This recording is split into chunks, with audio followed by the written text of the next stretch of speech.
எப்போது உயர்ந்திருந்த வரலாறுகளை பார்க்கிறோமோ அதே போல அது தாக்கப்பட்ட வரலாறுகளையும் படிக்க வேண்டும். மங்கோலிய பேரரசன் ஜெங்கிஸ்கான் எல்லா இனக்குழுவும் ஒன்று சேர்த்து ஒரு பெரிய போர்ப்படையை உருவாக்கி மங்கோலியாவிலிருந்து புறப்படுகிறான். அந்த ஆசிய நாடுகளில் அவன் எல்லா நாட்டையும் துவம்சம் செய்தான். அவன் கண்ணிலே பட்டது பக்தாத், ஈரான் போன்ற இஸ்லாமிய பேரரசுகள். அப்பாசியாக்களின் ஆட்சி நடந்து கொண்டிருந்த போது பக்தாது செழிப்புற்றிருந்தது. செல்வ செருக்கோடு அவர்கள் வாழ்ந்து கொண்டிருந்த நேரம் அது. இஸ்லாமிய கவர்மெண்ட், அந்த மங்கோலியர்கள் உள்ளே புகுந்து அந்த நாட்டை நாசமாக்கினார்கள்,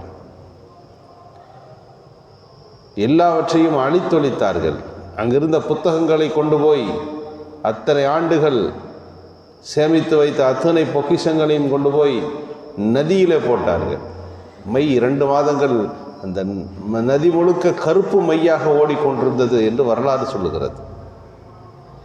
நதியே கருத்து போகிற அளவிற்கு அந்த புத்தகங்களின் லைப்ரரிகள் ஒழிக்கப்படுகிறது. தகவல் திரட்டுகள் அல்லவா, அங்கிருந்த மன்னர் உட்பட எல்லோரும் கொல்லப்பட்டார்கள். ஆனால் அல்லாஹ் ஒரு பெரிய மாற்றத்தை கொடுத்தான். அவர்கள் பக்தாதை அழித்து, ஈரானை அழித்து, இஸ்லாமிய பேரரசை வீழ்த்தி, லட்சக்கணக்கான மக்களை கொன்று குவித்து அவர்கள் முன்னேறி போய் கொண்டிருக்கிற ஒரு கட்டம். ஜெங்கிஸ்கானுடைய மறைவுக்கு பிறகு அவனுடைய பேரர் இஸ்லாத்துக்குள்ளே வந்தார். எந்த மைதானத்திலிருந்து ஜெங்கிஸ்கான் இஸ்லாமிய மக்களுக்கு போர் அழைப்பு கொடுத்தாரோ அந்த மைதானத்தில் பெருநாள் தொழுகை ஜெங்கிஸ்கானுடைய பேரன் அங்கே வந்து தொழுகை செய்கிறார். அவர் பெரிய மன்னர். அந்த இனம் அப்படியே இஸ்லாமிய மயத்துக்குள்ளே உள்வாங்கப்படுகிறது. மங்கோலியர்கள் இஸ்லாமியர்களாக மாறுகிறார்கள். இந்தியாவின் பாபர் முகலாய பேரரசர் கூட ஒரு மங்கோலிய பேரரசர் தான்.